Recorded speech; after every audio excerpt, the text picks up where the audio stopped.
Olá, pessoal, tudo bem com vocês? Como estão? Aqui tudo bem? Vamos então estudar mais um capítulo do Evangelho segundo o Espiritismo?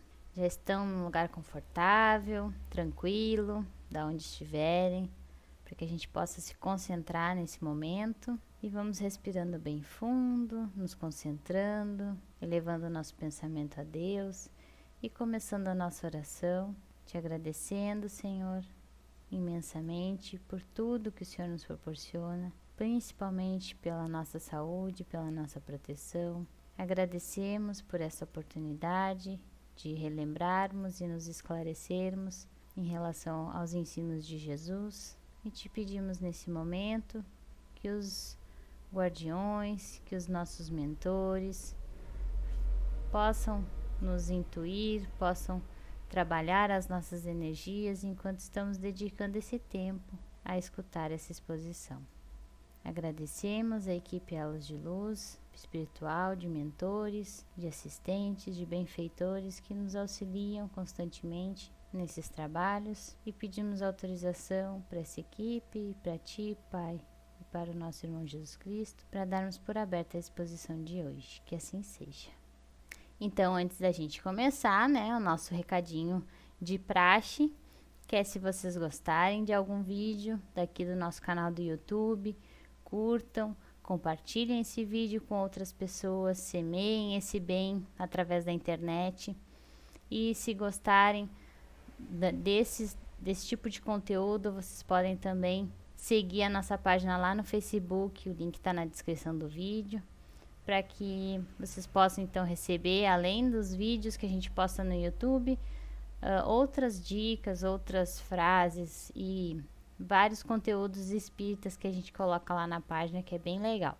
Então tá feito o convite para ser semeadores do bem. Então bora lá estudar mais um capítulo do nosso Evangelho segundo o Espiritismo. O capítulo de hoje é o capítulo 20, Os Trabalhadores da Última Hora. E antes da gente começar a trabalhar, a refletir sobre esse capítulo, eu convido vocês a escutarem até o final essa exposição, porque o Departamento de Exposição Doutrinária da Elos tem uma novidade para vocês. E eu só vou contar lá no final. Então, vamos começando. Essa parábola, na verdade esse capítulo traz uma única parábola para que nós exercemos esse nosso estudo. E essa parábola engloba todos os aspectos desse capítulo, e aí para que a gente possa então compreender ela, é necessário que a gente analise cada elemento dessa parábola para podermos então retirar o ensinamento maior que Jesus traz nessa passagem. Então, como é uma só, eu vou falar ela aqui para vocês. E é o seguinte: o Senhor era dono de uma vinha e ele chamou trabalhadores para trabalhar na sua vinha em várias horas do dia, combinando com os primeiros trabalhadores que pagaria 1 denário, que era a moeda daquela época, e aos outros que vieram depois, ele também pagaria 1 denário. Esse foi o combinado do Senhor com seus trabalhadores. Os trabalhadores que foram chamados por últimos estavam muito esperançosos por um trabalho, aguardando esse chamado, até que apareceu esse senhor e os chamou para trabalhar. Terminado então o dia, o Senhor chamou então primeiramente os últimos para efetuar o pagamento. Então, esses últimos receberam 1 denário cada um, conforme o combinado com o Senhor, até que chegou a vez dos primeiros que foram chamados. Estes também receberam 1 denário cada um, mas começaram a murmurar contra o seu senhor, alegando: como que pode? Esses últimos trabalharam somente 1 hora e você os iguala a nós, que suportamos o peso do dia e o calor extremo?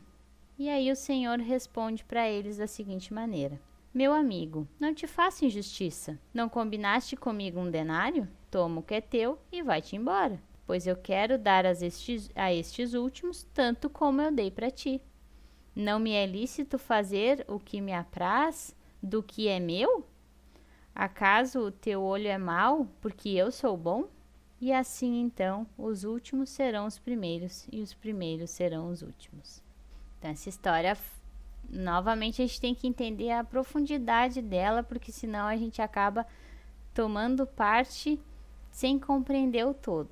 Mas vamos lá então para entender os elementos. Quem é esse Senhor, o dono dessa vinha? O dono dessa vinha é Deus. E no caso da nossa morada terra, digamos que a terra seja uma pequena parcela dessa vinha imensa que Deus tem como propriedade. Então a terra é uma pequena parcela dessa vinha e o Senhor dessa terra pode ser que podemos dizer que é Jesus. Então o Senhor dessa vinha é Deus e Jesus. E quem são os trabalhadores?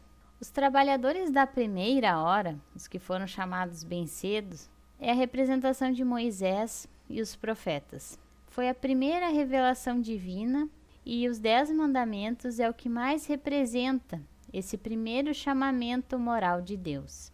Os segundos a serem chamados foram os apóstolos, os mártires, os pais da igreja, os filósofos. Essa foi a segunda revelação divina. E teve Jesus como o arauto da Boa Nova, trazendo a mensagem de amor que a gente conhece. Esse chamado foi feito a todos, mas poucos deram ouvidos.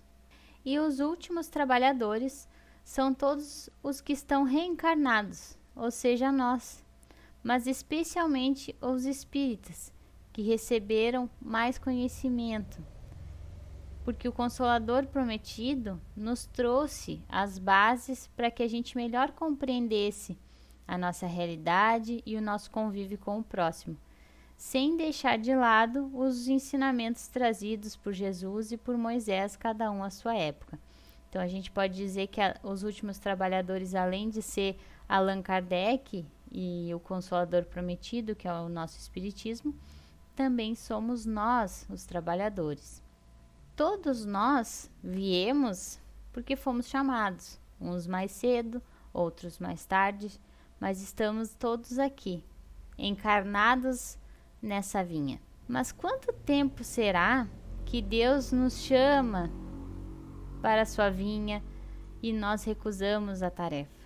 Constantino, que é o espírito protetor que vem nos instruir nesse capítulo, ele nos diz que chegou o momento então de recebermos o nosso salário, que empreguemos bem então o tempo que a gente ainda tem e que a gente não se esqueça que a nossa existência, por mais longa que pareça, é apenas um instante na imensidade dos tempos que formam para nós a eternidade. Ou seja, somos os últimos chamados, somos chamados porque estamos encarnados. E como que está a nossa tarefa como encarnados para então podermos usufruir desse salário que será pago?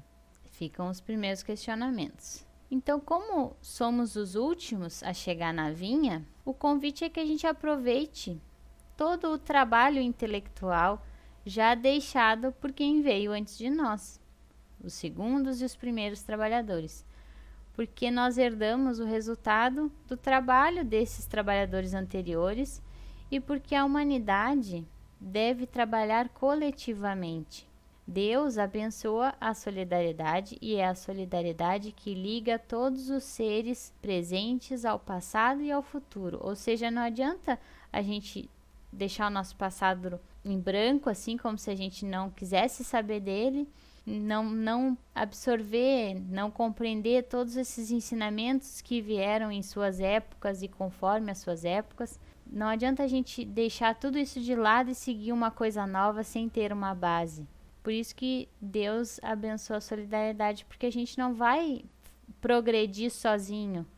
Teve outros conhecimentos antes de nós, outras experiências, outros cientistas, outras revelações, outras verdades que podem nos ajudar a hoje nós fazermos diferente, a hoje a gente seguir um caminho novo, mas com base em tudo que já foi nos dito, em tudo que a gente já viu ao longo da história.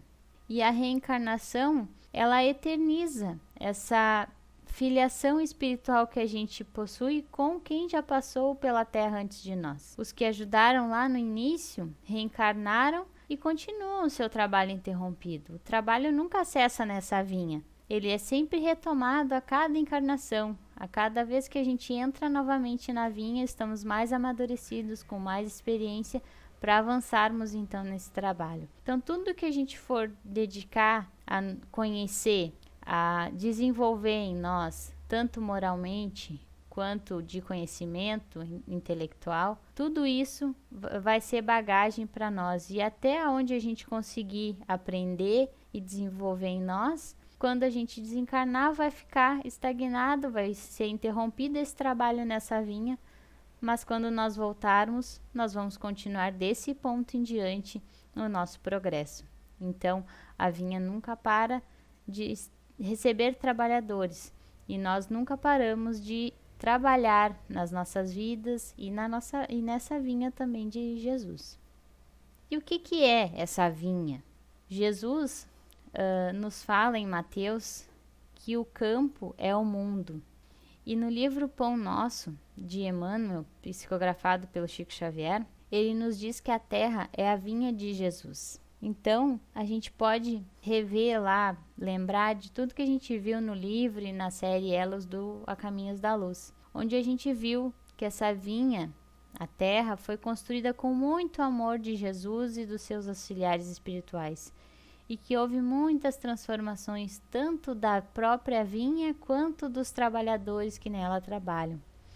Então, olha por quantas transformações e quanto amor e dedicação foi colocado nessa vinha para que o trabalho rendesse, para que as coisas avançassem e evoluíssem. Então, essa parábola, ela envolve conceitos bem profundos, mas em essência, ela designa o local dos serviços humanos e refere-se ao volume das obrigações que nós, aprendizes, recebemos do Mestre Divino. Ou seja, ela nos coloca, olha, nós estamos na Terra, estamos encarnados, é aqui que vocês têm que trabalhar.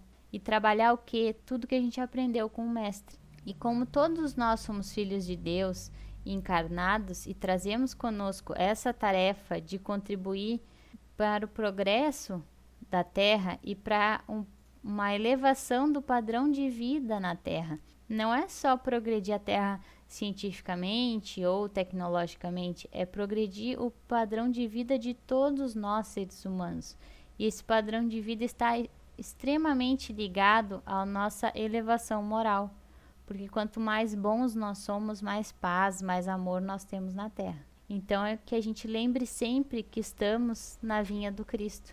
No livro Vinhas de Luz, também do Emmanuel com Chico, ele nos diz que esse campo naturalmente é como um campo de lavoura e há um infinito potencial de realizações nesse campo, com faixas de terra excelentes e zonas necessitadas de arrimo, de corretivo, de proteção. Então há uma abundância, uma fertilidade na terra, mas também há zonas que necessitam de trabalho árduo.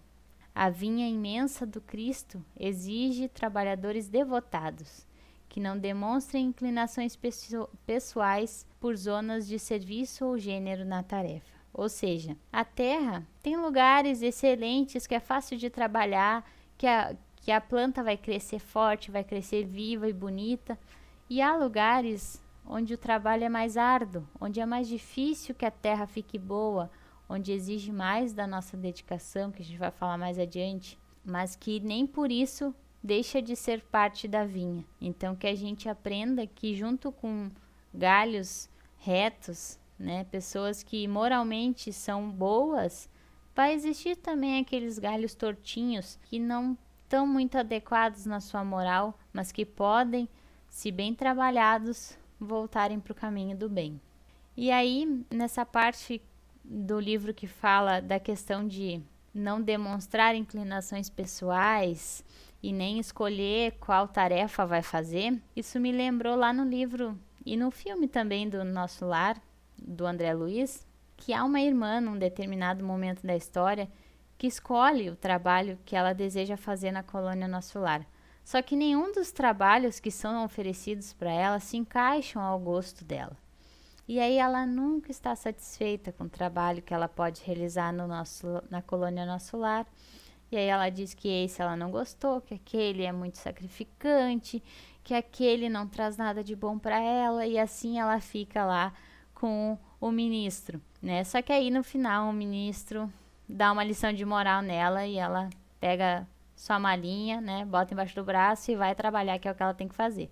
Na Terra, a gente também tem muitos trabalhadores que diariamente se apresentam para o trabalho. Todos nós temos a boa vontade de ajudar, né? Aquele impulso de ajudar no trabalho, numa caridade, no trabalho de centro espírita, no ajudar o próximo. Mas poucos são verdadeiros servidores mesmo.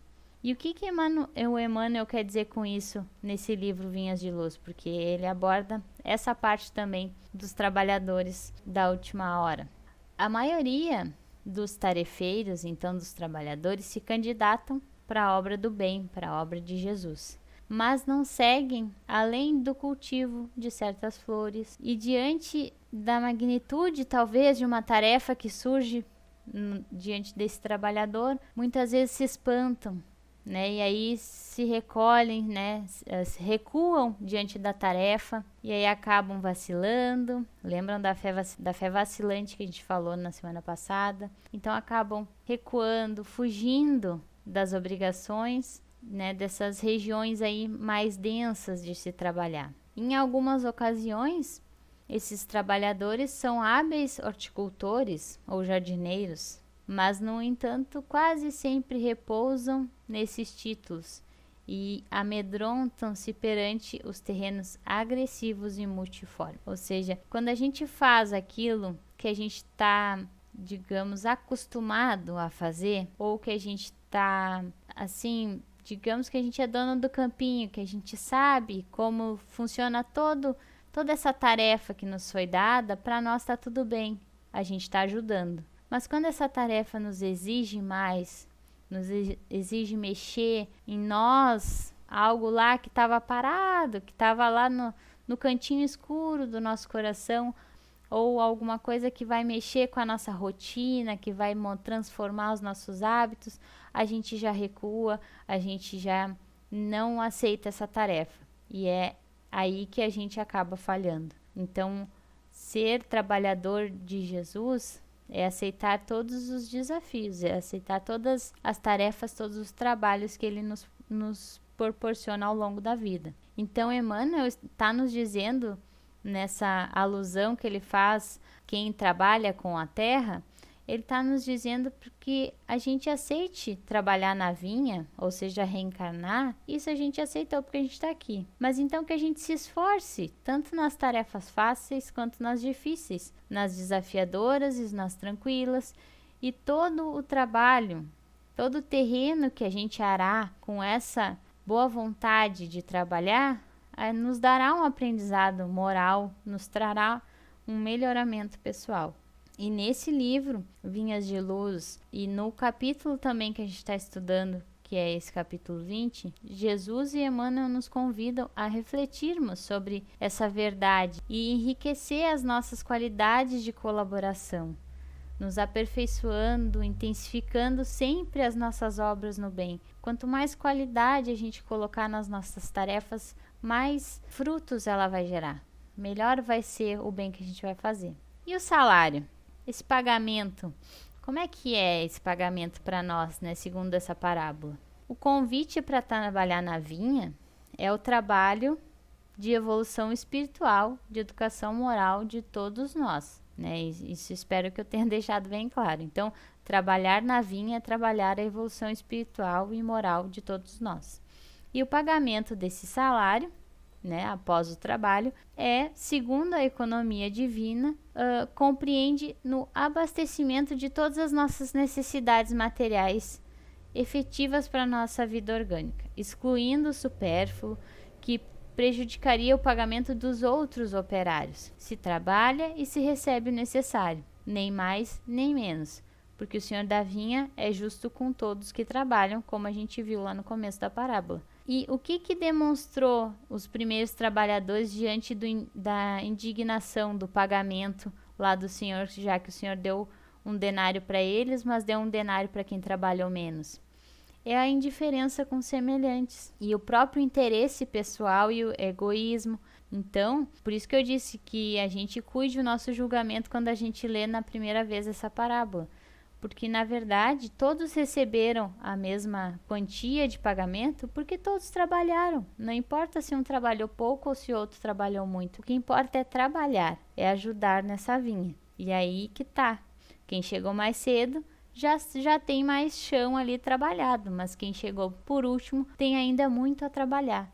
Mas vai receber da mesma maneira todo o necessário para poder viver bem aqui na Terra. Então, a riqueza espiritual, o nosso objetivo nas inúmeras reencarnações, que é progredir moralmente, esse é o único tesouro que Jesus recomenda a gente acumular, porque representa uma aquisição própria nossa. Mas a riqueza material, que é o que Deus nos dá, que é fruto desse empréstimo de Deus, isso nós receberemos conforme o nosso trabalho. Além disso, vai receber bônus horas, que é a moeda universal e intransferível do mundo espiritual, onde a ferrugem não consome e o ladrão não rouba. E quem trabalhou pouco também vai receber as aquisições morais e ambos vão receber todo o necessário para viver bem na terra. Por isso que Jesus diz: eu vim para que tenham vida e a tenham em abundância. Toda vez que a gente se dedicar a trabalhar nessa vinha, a fazer o bem, a gente vai receber o que for necessário para a nossa vida e teremos uma vida em abundância, conforme a nossa dedicação a essa vinha. Tá, Thaís, mas como é que eu posso ajudar a trabalhar nessa vinha, né? E aí eu trago para vocês uma história para exemplificar como é que a gente pode ajudar no mundo. Eu trago uma história do livro Jesus no Lar, que é um livro do espírito Nélio Lúcio, psicografado pelo Chico Xavier. E a história é a seguinte: estavam reunidos na casa de Pedro, conversando sobre a prática do bem, quando então ocorreu a seguinte pergunta: como vamos expressar a compaixão sem dinheiro? Por que meios incentivar a beneficência sem recursos monetários? E muitos ali na conversa falavam de homens muito ricos e a maioria já estava admitindo que realmente somente os poderosos da terra se encontravam à altura de estimular a piedade ativa, né? Quem não tinha posses não conseguiria ajudar, até que Jesus interferiu bondosamente, contando uma história para eles. Um sincero devoto da lei foi estimulado ao exercício da beneficência, mas ele vivia na pobreza extrema e não podia retirar o mínimo do seu salário para o socorro dos seus semelhantes. Ele dava de si o quanto possível, em boas palavras, em gestos pessoais, de conforto e estímulo a quem se achava em sofrimento e dificuldade. Porém, se sentia magoado, doía a impossibilidade de distribuir um agasalho ou um pão aos necessitados. Ele tinha muitos filhos pequeninhos e ele era escravo do seu lar, né? O absorvia com o suor do seu trabalho ali. Ele se dedicava aos filhos e trabalhava, não tinha como, não sobrava dinheiro para poder ajudar.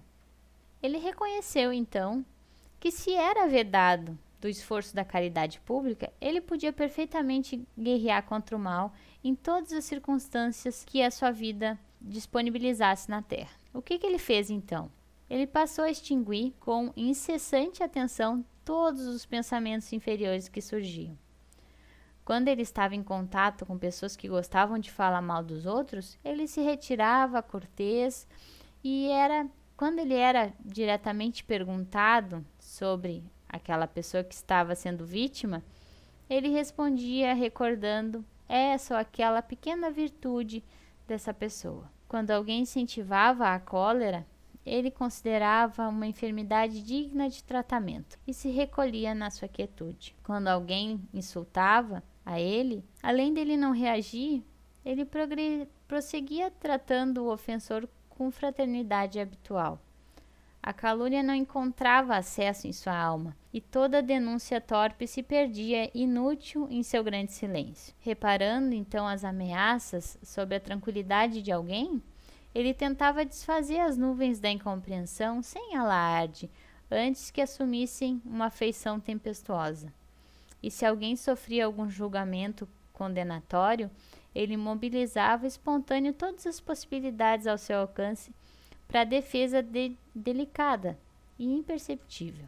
Seu zelo contra o mal era tão forte e minucioso que ele chegava a retirar os detritos e as pedras da via pública para que não oferecessem perigo a quem passasse por ali. Então chegou o momento de seu desencarne, e incapaz de atender às sugestões de beneficência do que o mundo conhecia, ele chegou ao tribunal divino, no plano espiritual, muito receoso, porque temia o julgamento das autoridades celestes.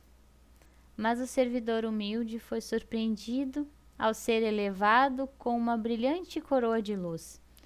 Indagou em lágrimas a razão do inesperado prêmio e foi informado de que a sublime recompensa se referia à sua triunfante posição na guerra contra o mal, e que se fizera valoroso empreiteiro. Jesus então fixou nos seus aprendizes aquele olhar calmo dele e concluiu: distribuamos o pão e a cobertura, acendamos a luz da ignorância e intensifiquemos a fraternidade, aniquilando a discórdia. Mas não nos esqueçamos do combate metódico e sereno contra o mal, em esforço diário, convictos de que nessa batalha santificante conquistaremos a divina coroa da caridade desconhecida. Então, nessa história de Jesus, a gente pode trazer ela novamente para o nosso evangelho, para esse capítulo que a gente está estudando, porque ele nos diz que é necessário somente a nossa boa vontade e a nossa disposição para trabalharmos contra o mal, mas também para a nossa autotransformação e para contribuirmos com a transformação do outro. Que os nossos defeitos não sejam frutos da preguiça ou da má vontade. Todos nós temos direito ao salário, ou seja, a vivermos em abundância, sermos felizes, a termos o necessário. Mas para isso é necessário estarmos prontos para o trabalho, assim como fomos chamados para estarmos aqui. Quando Deus nos chamou para o trabalho, Ele nos dá a oportunidade de nós fazermos o bem no nosso cotidiano. Então, toda vez que surgir uma oportunidade de a gente exercer o bem, que a gente faça, que a gente não deixe para depois. E é necessário deixar de lado a culpa, as desculpas, o medo da tarefa e assumirmos a responsabilidade de agentes do bem, porque é nessa hora, mais do que nunca, o mundo precisa do nosso trabalho. Essa vinha precisa ser trabalhada para que a gente saia desse turbilhão de transformação que está acontecendo tudo ao mesmo tempo e passe para a serenidade de um campo bem tratado, para que a gente retome o caminho do bem, para que a gente tente exercitar os ensinos dele, para que a gente trabalhe nessa lavoura com a nossa maior dedicação. Assim nós vamos fazer o papel de trabalhadores da última hora. E se a gente começar a inventar desculpas para não nos dedicarmos, a gente vai estar acabando por perder tempo de utilizar as nossas capacidades para fazermos o bem, para trabalhar o nosso espírito, para trabalhar materialmente também pelo próximo, fazendo o que nos foi nos dado de talento, né? Como a gente viu nas palestras anteriores, nós temos vários talentos, dons maravilhosos de fazer comida, de fazer um artesanato, de fazer tricô, crochê, de fazer frases lindas que podem motivar as pessoas. Cada um tem o seu talento. Esse talento é para colocar em prática no trabalho da vinha, gente. Então, que a gente não fuja das nossas responsabilidades, né? Que as nossas responsabilidades é a nossa missão de vida, os nossos propósitos. Toda a oportunidade que Deus nos dá é uma forma de nós crescermos. É um caminho de crescimento pessoal, moral e um crescimento para todos. Então, que a gente entenda as responsabilidades e a responsabilidade desse trabalho, que é de contribuir com a evolução moral, com a evolução intelectual, com a evolução muitas vezes material também do nosso planeta e das nossas vidas também. E para que a gente possa compreender, é necessário a nossa fé raciocinada que a gente viu na palestra passada, para que todos os ensinamentos dos trabalhadores que vieram antes de nós possam ser usados a nosso favor, com os nossos dons, com a nossa boa vontade, para a gente poder fazer o bem e a caridade e contribuir da nossa forma para a construção de uma vinha melhor para todos nós. E antes de terminar, eu vou deixar aqui as dicas de livro para hoje. Como eu falei de 3 livros aqui, eu vou deixar os 3 livros de indicação para vocês, que é o Vinhas de Luz, o Pai Nosso e o Jesus no Lar. São 3 livros bem gostosos de ler. Os 3 falam de histórias de Jesus, falam de passagens do Evangelho, então contribuem muito para as leituras do Evangelho que a gente faz.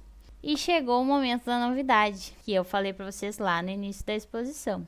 É que agora uma palestra será a continuação da outra. Então, o que eu falei até aqui é só o início desse capítulo, gente. A palestra continua com o Fabiano e vai ser terminada com o Jean. Então, não percam as próximas palestras da semana, porque vendo as 3 palestras, vocês vão entender todo esse capítulo que a gente estudou nessa semana. Tá bom, gente? Então, eu agradeço mais uma vez vocês terem me escutado até aqui e vamos para a oração de encerramento.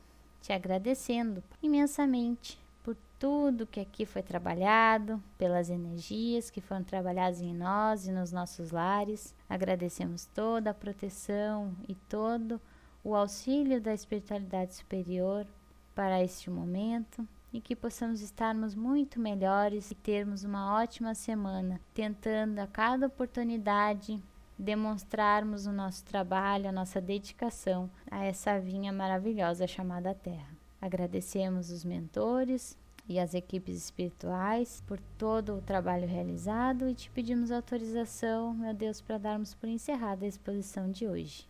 Que assim seja. Então, gente, não percam as outras 2 palestras, comentem aí nos vídeos o que vocês estão achando, se vocês gostaram desse novo formato agora das palestras também do Evangelho, e eu conto com vocês na próxima semana. Até lá!